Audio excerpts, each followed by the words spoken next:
Hello everybody, this is the Chess Diagnostic channel. This is the second video of the Grandmaster Ram Chess Endgames course, basically, because I'm going to be going through all of them. So this second position here is with white or black to move, basically, white wins because he can gain the direct opposition in any way.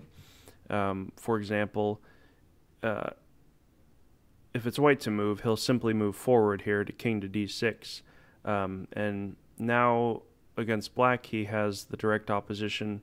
If black moves over, then white will simply move over, gaining the direct opposition.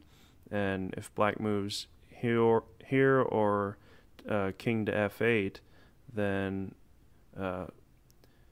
white will simply move the pawn to f7, and after king to g7 and king to e7, white's promoting his pawn. And as you can see, this was the same position as this ending position here is the same as last position. So they're all kind of interrelated. The previous position seems to build on later positions, and it's very important to know the basics before you can move on to complex positions.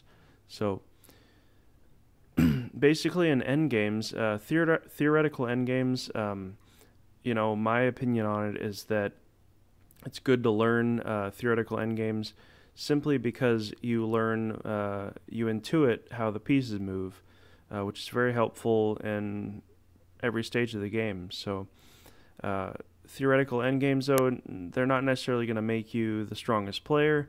I mean, for example, if learning tactics and openings will probably contribute 80% of your strength when you're starting out, theoretical endgames probably add, that last 20%, 10%. But the reason for learning them, in my opinion, is mostly to intuit how the pieces move, the interactions, and it's much easier to do that when it's a simple position. All right, so let me set up the next. I have to reset this position to get it as black to move. All right, so in this position, the same position, if it's black's turn to move, if he moves king to d7, trying to gain the opposition, then white can simply move king to e5. Now, black pretty much only has two options. He can move the king back, which we basically transposed to the previously studied position, or if he moves here, then we just move forward and gain the opposition. Again, if he moves here, then we are promoting.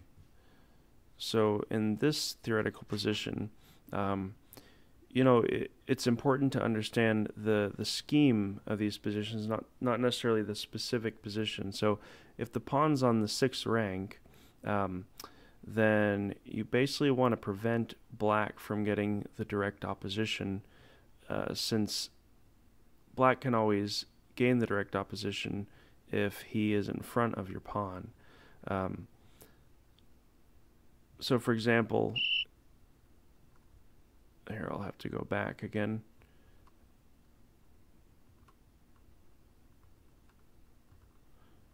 So for example, if white makes a mistake of moving here, instead of seizing the direct opposition, then black will simply move in to the right square, and now black has opposition, and there's no way for white to win at this point. So these tiny little changes, or what appear to be tiny changes in a position, can really screw your chances for a win or even a draw in very simple endings. So if you look at this, why when white moves here instead of here makes such a big difference? Well, it's all about the opposition. So once you understand that, then you'll have to play many end games and lose many simple positions before you gain a deep understanding of it. But it's all in the practice. But the theory, once you understand it, you can notice the framework and apply it better. All right, so this is the second position. I hope it's helped. If you're interested in following the journey, then click subscribe, and leave a comment. Let me know what you think. All right, thank you very much. Bye bye.